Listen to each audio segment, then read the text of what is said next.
Hello, students. We are in the second part of the third chapter of history.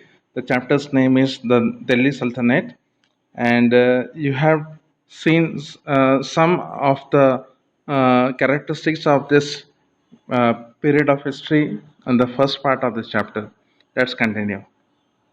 We're going to learn about the Tughlaq dynasty. Ghiyasuddin Tughlaq was the first ruler of this dynasty, and he had this vision that he had to strengthen the sultanate by crushing rebellions because rebellions and revolts were very common those days. So he started crushing those rebellions and he strengthened his sultanate. He had a son named as Jaunak Khan who became the ruler after him. And this Jaunak Khan was given the title of Muhammad bin Tughlaq. Now, this Muhammad bin Tughlaq was a brilliant scholar and a great patron of learning. He was ahead of his times when it came to formulating policies. He was well versed in astronomy, poetry, philosophy, and mathematics, and he was a powerful ruler. He had a high sense of justice and an open and progressive mind. But he made certain mistakes which turned against him. As you know that the ulema is the Muslim religious council of people, and they have a lot of respect in the society. Now he questioned the decisions of the ulemas, and that made him unpopular with people. He appointed officers who were not from noble families. In those days, it was the norm that if you wanted officers for your palace or for your kingdom, you appoint people who are already from the noble family. But he did not appoint people from the noble family, but he appointed ordinary people. So the sultans angered them, and the ulemas turned against him. The sultan raised the land tax in the fertile Doab region for increasing the revenue collection. Doab is the land between Ganga and Jamuna. Ab means river and Do means two. So, just like his predecessors, he thought that it will be better if I raise the tax on land from the farmers. But it was a good idea. Only thing is, it was not done at the right time. This was not the right time to do it because there was a severe famine and the farmers were struggling to stay alive, and the farmers they could not give such a high revenue. So what happened was many farmers left that place, left their land and went somewhere else. They said, all right, we'll survive somewhere else, but who can survive under such a terrible sultan? Some of them revolted, and this man was already famous for crushing down the revolts. So, what must have happened to those poor farmers? One can just imagine. Later, the Sultan realized his mistake that this was not the right time for him to raise the land tax, and he discontinued the revenue. Another mistake was shifting his capital from Delhi to Devgiri. Now, Devgiri is in Karnataka. It is good, it is centrally located, but it was not the right time and not the right way of doing it because it was expensive, first of all, because you had to move the royal family with all their royal entourage and their furnitures, their household things, and it has to be done in a royal way, and that is very expensive, and it's impractical also. It's not practically possible for shifting a big household, a royal household, and with his army, his staff, his officers, and everything, and their households from Delhi to Karnataka is a big distance. And but he still did it because he was a sultan, and people had to just obey his commands. And he renamed it Devagiri. He renamed it as Daulatabad, and this Devagiri is centrally located. This man feared the Mongol invasion. Mongolia is a country above China, and Genghis Khan was one of the most ruthless and merciless rulers of that dynasty. And this man feared that one day this Mongol ruler may attack him in Delhi, and that was the reason why he left Delhi. Now, meanwhile, Delhi had seen very good days. 180 years of good rain and good ruling in in that land. It had made Delhi very prosperous. It was compared to Cairo of Egypt and Baghdad in those days. Later, this man realized his mistake. He found it. Now, how can I monitor the northern boundaries of the country sitting so far away in Karnataka in Devgiri? So later he reshifted the capital back to Delhi. That again was an equally big expense. The third mistake he did was he issued bronze and copper coins. They were token currency. This was done because of a shortage of silver. Because in his country, originally the coins were made up of silver. When there was a shortage of silver, he substituted silver with bronze and copper. The problem with these coins was it was easy to duplicate, and people started duplicating the coins in their houses. And he said these coins, bronze and copper coins, had the same value as the silver coins, and anybody could go to the royal treasury anytime and give this copper and bronze coins and get the silver coins from the royal treasury. So what people did was they started hoarding this token currency, bronze and copper coins in their houses, and later on they went to the royal treasury and exchanged that for the silver coins. As a result, all the silver coins in the palace were finished. The treasury was already empty, and this is the fourth mistake he did. There's a place called Karachil. He sent an army there. This is in Tibet. Now he sent an army to secure the northern boundaries of the Sultanate, and his army went to a place called Kangra, which is in Himachal Pradesh now. His army secured the northern boundaries of the Sultanate, and afterwards, they instead of coming back to their country, to their kingdom, they went ahead to Tibet, and this resulted in heavy casualty. A lot of people died, and this was already expensive. And the problem was that there was no money in the country. He didn't stop at that much of foolishness. He did one more. There's a place called Khorasan in Central Asia, and he wanted to conquer Khorasan. Now, in order to conquer any place, you need to fight with the king of that place. For fighting, you require a big army, and a lot of expenses are required. Military expenses are there. You have the expenses of the weapons, and then the supplies, the food, the ration for the soldiers, etc. Lot of things are required, and he was already bankrupt now. He didn't have the money, but still uh, somehow he thought that this is the right time to capture Khorasan, and he went ahead. In addition to his unwise plan, he gave 1 year's salary as advance incentive to the soldiers, not as an advance, but as an incentive that, look, this is the money I'm giving you, now you better fight for me. And later he realized that it's not possible for me to go and fight with Khorasan, and withdrew. Now, when he withdrew, he couldn't ask the money back from the soldiers. Why would they give it to him? They wouldn't, and they did not. In addition, before the expedition, he had recruited new soldiers. Now, when he realized that he is not able to go against war with Khorasan, he removed these young soldiers, new soldiers from the service, from the army. And this hasty decision made him very unpopular with the military, the nobles, and the people, and he lost his credibility. People stopped believing on him. And revolts and rebellions became very common in his days, and he did not have the control over his sultanate, over his kingdom. Then, because of this, there were some other kingdoms, the regional kingdoms came up in India. Vijayanagar and Brahmani kingdom came up. And Genghis Khan invaded his territory after 1291 CE, and Mongol attacks increased during his and Alauddin's time. Later, this is the photograph of his tomb. His grave is there. The next ruler was Firoz Shah Tughlaq.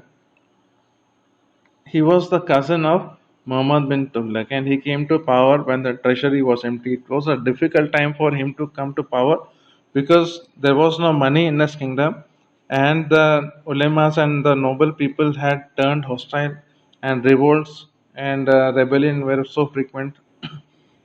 But he learned from his cousin's mistakes, and he did just the opposite of what his cousin brother did. To start with, he pleased the nobles by giving them bigger iktas. Now, what are iktas? We will learn shortly. And he pleased the ulemas by ruling as per the Islamic laws. Iktas are land. They used to give land as gift, as a donation to the noble people, and on this the noble people either cultivated or they took the land tax from the farmers, and that was their salary, and part of that salary they used to give to the sultan. The reforms Firoz Shah Tughlaq did were many and very good. He proved himself as a successful reformer. He constructed many canals, wells, tanks, rest houses, and hospitals. He founded new towns. The Firozpur town, which is in Punjab now, Firozabad, and Hisar Firoza, this is in Haryana, were founded by Firoz Shah Tughlaq. He built 1,200 gardens around Delhi with fruit orchards and agricultural field for grains. And he set up many educational institutions also. He was quite a tolerant ruler. And what he did was he translated the Hindu religious works into Persian from Sanskrit so that the Persians could also read and understand. Then he brought Ashoka pillars. One he brought from Meerut in Uttar Pradesh, and the other from Sopara. Sopara today is known as Nala Sopara. It's near Mumbai in Thane district. And he brought one to his palace. His palace was known as Firoz Shah Kotla, and he set them there, one of the pillars there. His empire broke apart after his death due to rebellions, and many regions became independent as soon as he died. They broke free from his kingdom, and the army had weakened. The Sultanate was reduced to Delhi only and its surrounding areas. This is his palace in Firoz Shah Kotla, and you can see the Ashoka pillar on the top, which he brought from Sopara or Meerut. This is the tomb of this sultan. Now, there was one man known as Taimur. He was a Mongol. He was from Mongolia, and he was a merciless man, a ruthless man. Only thing he wanted was wealth at any cost. No matter how many people died, he didn't care. And he was a ruler of a place called Samarkand. This is where it is located, the red spot.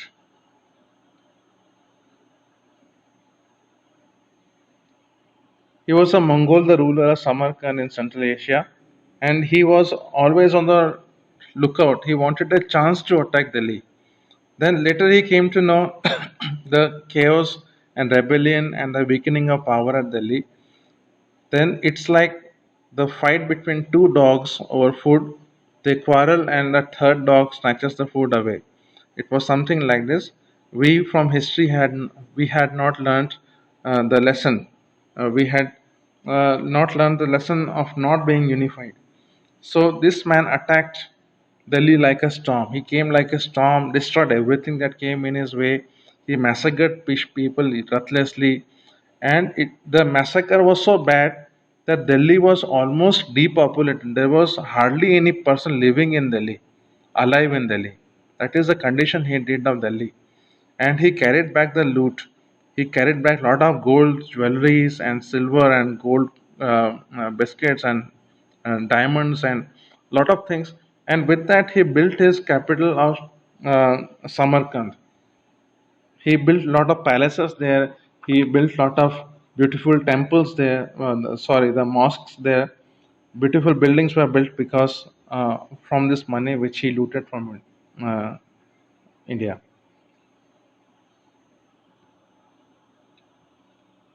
Now let us see what some specialities of the Delhi Sultanate courts during the Tughlaq rule. The Delhi Sultanate court was very ceremonial, and Sijda, as you know, is kneeling down and touching the forehead to the ground in respect.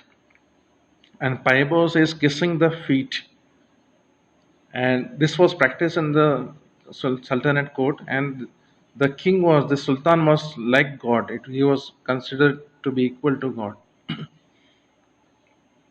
He had a large palace in Delhi and it was called Dar Sar. It had several doors with guards. There was one big hall in which there were 1000 pillars. These pillars were made up of wood and they supported a wooden roof. They were strong enough to support that wooden roof. And this hall was known as Hazar Uslu because of the 1000 pillars. Now there was a scribe who sat there, just like we have the security person at the school's main gate, who keeps a record of whoever visited the school during the day or night. So similarly, he used to have a scribe who kept a record of whoever visited the palace, and each day he used to give an account to the Sultan about the people who had visited. The Delhi Sultan, we're not talking about one particular man. We're talking about the designation of the Delhi Sultan. He was very powerful. He was all powerful. But every Delhi Sultan had a constant struggle with the ulema because, especially before succession, because that succession means this ruler is going to end his rule and the new one is going to come up. So during that time, there was always a struggle between the ulema and the sultans. Muhammad bin Tughlaq ignored the ulemas to a large extent. His rule was termed as un-Islamic by the ulemas. So what he did was he issued the coin not in his name but in the name of the caliph. Now caliphs are rulers from the Ottoman Turk. They are the Ottoman Turk rulers, and they have a say in the matters of ruling country as well as in religion. So instead of going to the ulemas, he went to the higher authorities and issued coins in their name. And because of that, they had the ulema, the caliph sanctioned that the rule is legal, and ulemas had to accept that willingly or unwillingly. This was done even by Firoz Shah Tughlaq. He also copied this way of making his rule as legal.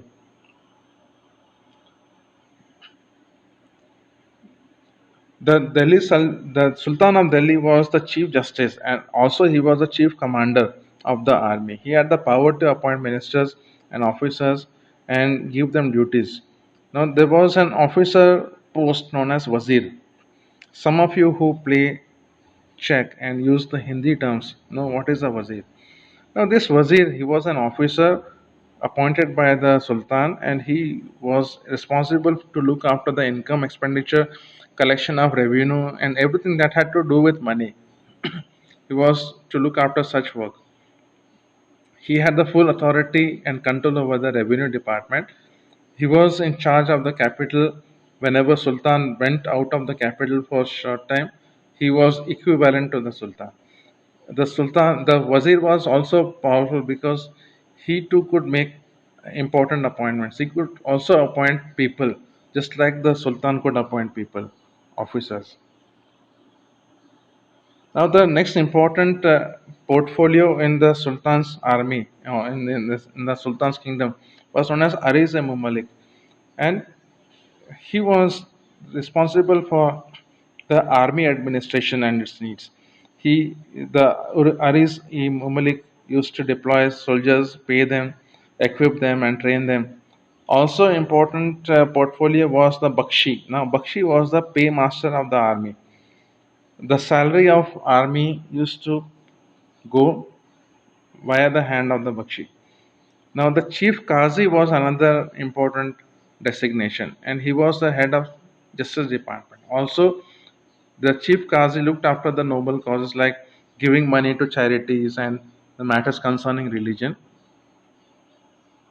The nobles were also powerful people during the Sultanate, and they held important military and civilian posts in the government. And these nobles were always in dispute with the Sultan because they wanted uh, uh, some more authority. And the nobles had the ranks such as Khans, Maliks, and Amirs. And one unique thing about their rank is the number of horses they could keep. The Khans could have up to 10,000 horses, the Maliks had 1,000 horses, and Amirs had 100 horses. The Sultanate had four departments which were very important. One is known as Diwan-e-Wazarat, and that is the Department of Finance. Everything concerning money was through this department. The Diwan-e-Risalat was the department for religious matters. Diwan-e-Ars was the department for army, and Diwan-e-Insha was a department for correspondence originating and going to the palaces or between kings. Like I said, we'll learn about the ICTA system, and I gave you a brief introduction to that. The land allotted to nobles was known as ICTA. The nobles were usually military commanders, and they were allotted lands, and these were called ICTAs. The ICTAs could be a small piece of land, or it could be as big as several villages.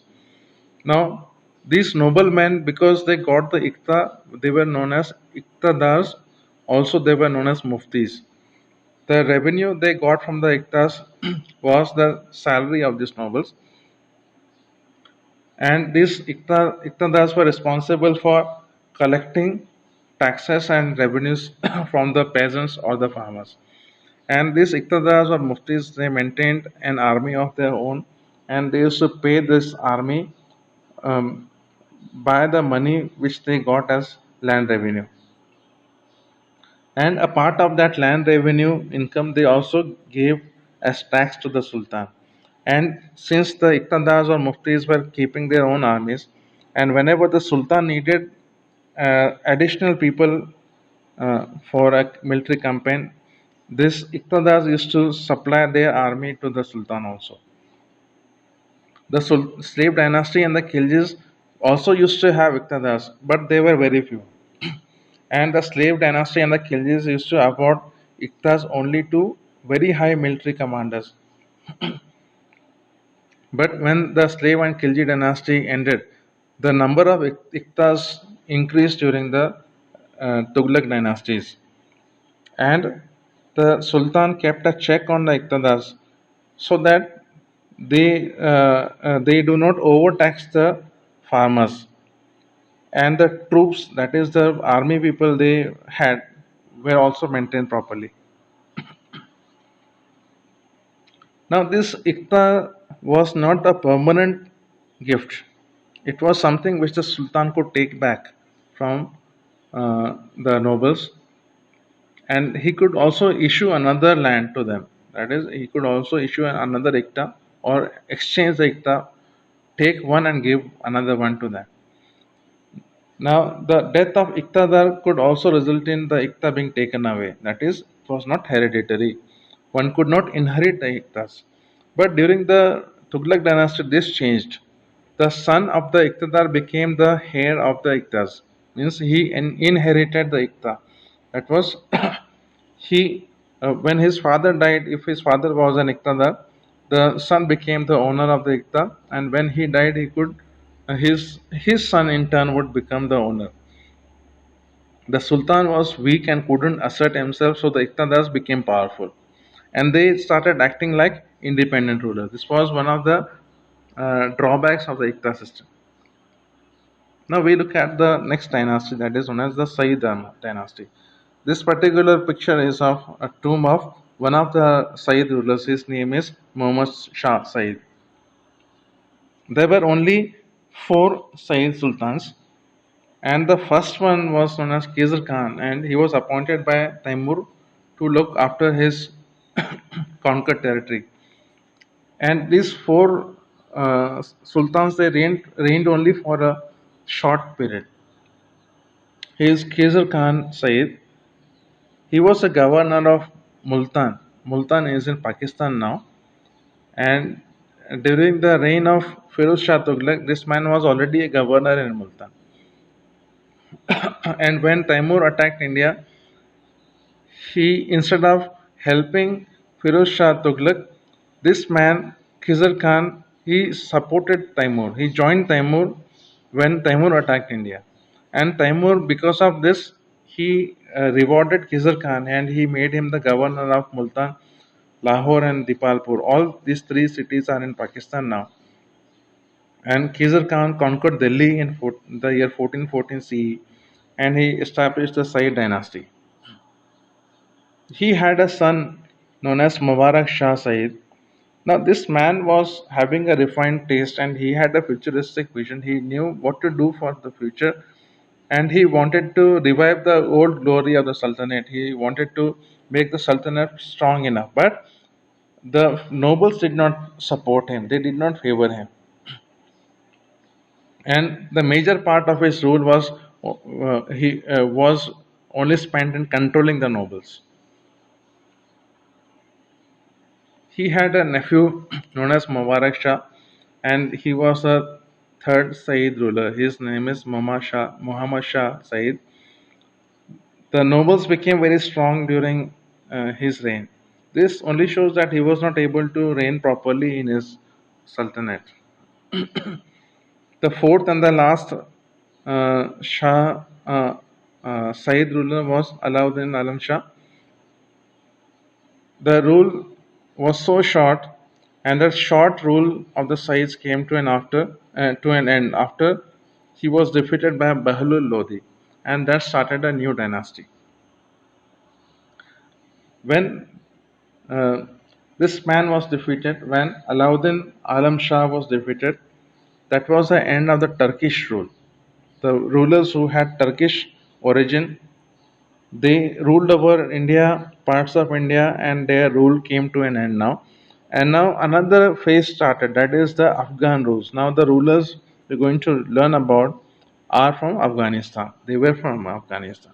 Out of that, the first one was Bahlul Lodi, and he was the first Afghan ruler, and he knew that the Sultanate was divided and there were a lot of problems in the Sultanate, and he first tried to consolidate the divided Sultanate, and he removed the rebellious governors and he appointed loyal Afghan nobles in their place.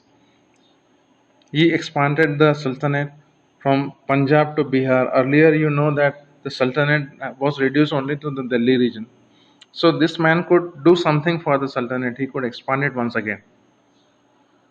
The second Lodi ruler was Sikandar Lodi. He was the son of Bahlul Lodi. And out of all the Lodi rulers, he was the most powerful Lodi ruler. He took over Jaunpur and Bihar, and he also signed a treaty of friendship with Bengal. He started public welfare schemes such as started giving loans to farmers, he lowered the prices and so on. And one interesting thing he did was he founded the city of Agra and made it his capital. Now Agra is not very far distant from Delhi, and it's good to have that as a city, which one of his uh, early uh, sultanate rulers couldn't do. He made the mistake of making Devgiri the capital and later regretted. At least this was a wise move. Now, afterwards, his son Ibrahim Lodi became the Sultan, and he struggled initially against the Afghan rulers who rebelled against him, but eventually he defeated them and he replaced senior nobles and governors to prevent such revolts.